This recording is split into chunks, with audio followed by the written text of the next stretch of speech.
ડિટેલમાં મદદ કરી ડિટેલ તમે કરેલા છે તો પણ ડિટેલમાં તમે મદદ લાગે છે મારી આ એક એપ્લિકેશન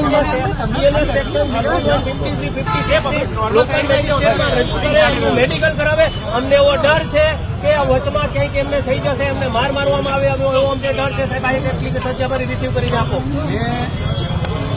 અમને એરેસ્ટ મેમો નથી આપ્યો સાહેબ. આપણે આપી દેશે. ક્યારથી આપશે? ક્યાંથી આપશે?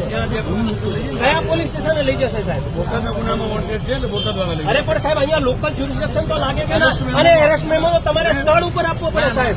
મને આ એક એપ્લિકેશન સાહેબ રિસીવ કરીને આપી દો. આવજો police station. Police station receive કરી આપશો સાહેબ? આવો તો ધરપકડ નહીં પણ રિસીવ કરીને તો આવો હું જોઈ લેજો. થતું હશે તો કરી આપીશ. ના તો એ કહી દેજો હું થતું લેલા અહીંયા ઉઠા તો ભાઈ તમે અરેસ્ટ મેમો પોલીસ મેન્યુઅલમાં લખેલું છે ને જ્યાંથી અટકાયત કરો એરેસ્ટ મેમો આપવો પડે સાહેબ. પોલીસ વાળા સાહેબ પોલીસમાં આવી જાય. જાઓ બાપુ. જવાબ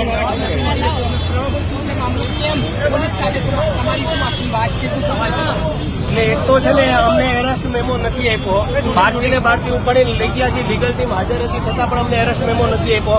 અમારી એક એપ્લિકેશન છે કે બીએનએસએસ સેક્શન 51, 53 અને 56 મુજબ લોકલ જ્યુરિસ્ડિક્શન લાગે છે એટલે લોકલ એક્ઝિક્યુટિવ મેજિસ્ટ્રેટમાં રજૂ કરે અને એમને પહેલા મેડિકલ કરાવે અને પછી બોટાદ લઈ જાય. તો એ અમારી રજૂઆત છે.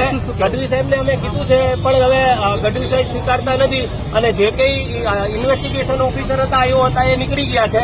અમને ખબર નથી કે ક્યાં લઈ ગયા છે. ભીતિ છે, શું આશંકા છે? અમને એવું લાગે છે કે ઘણા બધા ખેડૂતોને મારવામાં આવ્યો છે તો રાજુભાઈ અથવા તો પ્રવીણભાઈને કોઈ પોતાની જાનહાનિ ન થાય અથવા તેમને ઇન્જરી ન થાય એના માટેનું આ પ્રિકોશન સ્ટેપ છે અમારો. પ્રવીણભાઈ તો પ્રણવભાઈ ક્યાં લઈ ગયા છે? કઈ જાણકારી? અમને કોઈ જાણકારી નથી સાહેબ. અમને એરેસ્ટ મેમો નથી આપ્યો, અટકાયતની જાણ પણ નથી. પછી શું કીધું? અત્યારે એટલે ત્યાંથી ઉઠાઈને લઈ ગયા છે.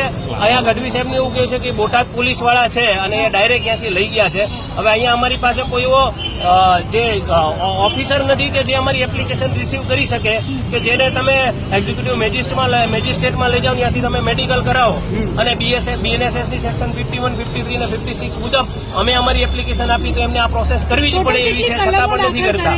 એમની સામે રાજુ કરપડા સામે કેટલી કલમો દાખલ કરેલી છે? ઘણી બધી કલમો દાખલ કરેલી છે. એમાં તમે આઈપીસી ની 307 જો એટલે બીએનએસ ની અલગ થઈ છે પણ નોર્મલ ટર્મ્સમાં 307 લોકોને ખબર પડે એટલે અટેમ્પ્ટ ટુ મર્ડરની સેક્શન લગાવેલી છે.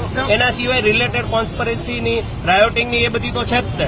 પ્રણવભાઈ આ જે ઘટનામાં બની તમે ઉપવાસ આંદોલન રાખ્યો ને એમાં હતું કે ભાઈ નોન બેલેબલ ઓફેન્સ છે, હત્યાનો પ્રયાસ થઈ ગયો છે તો પછી તમને ખબર નથી કે આવી રીતે ધરપકડ થઈ શકે છે? ના ધરપકડ આપવા માટે તો આવ્યા છીએ.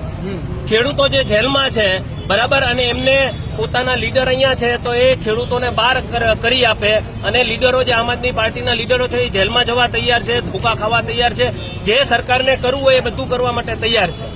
તો હાલ તમે રિસીવ માટે પણ ઘણી રજૂઆતો કરી છે તો પીએ તરફથી જવાબ ના એટલે એવું કે છે કે એમની અમારી મદદ માંગી હતી અને ઓફિશિયલી તમારે બોટાદ જે આવ્યો છે એમને તમારે એપ્લિકેશન આપવાની હોય. સ્થાનિક પોલીસે કરી કે બોટાદ પોલીસે?